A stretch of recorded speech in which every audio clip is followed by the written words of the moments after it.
Biznesga kirib keldik nima uchun? Hayotimizni o'zgartirish uchun. Farzandimizga ikkita oyoq kiyim kerak, unga ikkita oq kofta kerak. Oyi, menga oq kofta olib bering. Kecha olib bergan edim-ku. Zarda qilishdan charchamadikmi? Nima uchun biznesdamiz? Biz hayotimizni o'zgartirmoqchimiz. Qachon bizning hayotimiz o'zgaradi? Insonlar bilan gaplashgan vaqtimizda. Siz o'ylaysiz-a? Biz tarmoqli marketingda yoki biznesda odamlar bilan gaplashib yuramanmi? Kechirasiz. Hamma biznesda yoki hamma ishda biz insonlar bilan gaplashish orqali pul topamiz.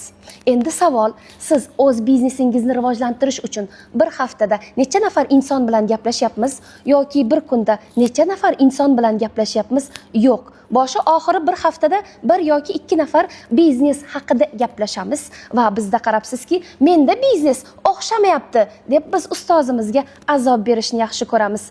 Endi savol, o'z biznesingizni rivojlantirish uchun siz gapirishga tayyormisiz? Agar tayyor bo'ladigan bo'lsangiz, nima uchun ishlamayapsiz? Biz ertalabdan kechqurungacha uyimizda 3 mahal ovqatimizni pishirib, bu degani ovqat pishirmasin degan joyi yo'q. Ya'ni ovqatimizni kechqurun qilib yoki ertaroq turib ovqat qilib ketib ham ishni eplayotganlar nechtamiz? Biz 3 mahal ovqatimizni pishirib, farzandimizni yonimizdan ketmay, uydan chiqmasdan turib, biz boy bo'lmoqchimiz.